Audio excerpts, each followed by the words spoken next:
So, in terms of the person of Jesus Christ, do you think then we should see the person of Jesus Christ as being, perhaps in a different way, so as centrally in the cosmos, in the universe, giving us this deeper sense of meaning of our world and how we see things?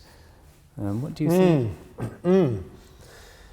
Yeah, I would say that the human person, precisely because we transcend any physical limits, we're always pushing beyond limits. Give me a limit and I'll explore beyond it.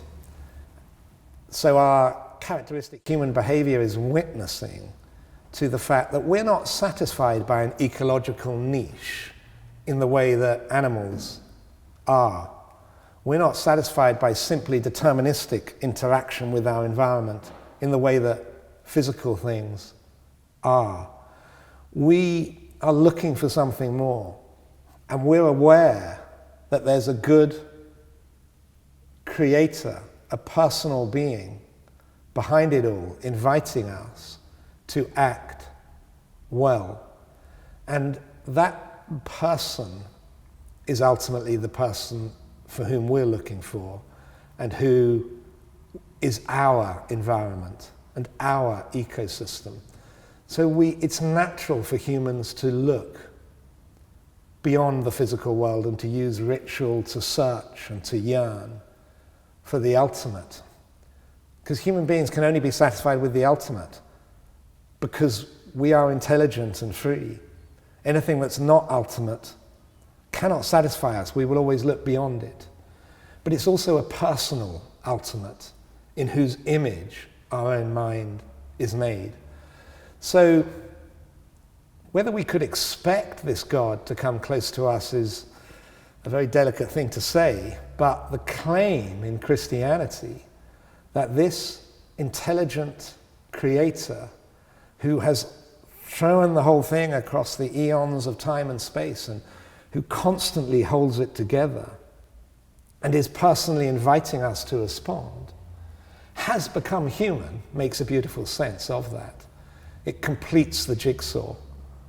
The idea of the Word, the intelligence of God made flesh, coming among us to send the Holy Spirit of love, makes beautiful sense of the environment in which I find myself. So the idea, as St. Paul says, that Jesus Christ is the firstborn of creation, and he was the one in whom we were chosen before the foundation of the world, does, I think, make a beautiful sense of creation as understood with the help of modern science, but also with this appropriate reflection about my own consciousness within this environment. The coming of man, a coming of God in Bethlehem, makes a beautiful sense of that. So could you say then, in some sense, that the reason why man will never find this equation, although we search, is because the equation that explains all things, that unifies all things, doesn't exist? Because in fact that equation is a person, and that person is Jesus Christ.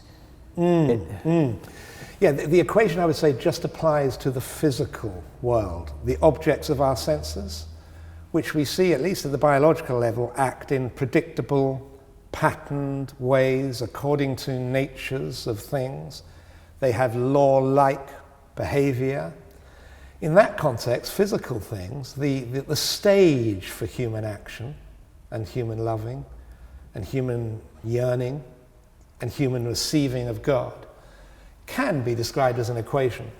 But once you recognize that we're more than bodies, we are a soul in harmony with the body, in the way that the whole of creation is in harmony with its creator, the ultimate mind, the ultimate knower and lover, in whose image my soul is. To recognize that is to say, well, there's a deeper wisdom, but it won't be described mathematically. It has to now be described personally. So the mathematics of evolution, if you like, in order to show the overall wisdom of creation and this plan, has to be swept up into the personal and psychological.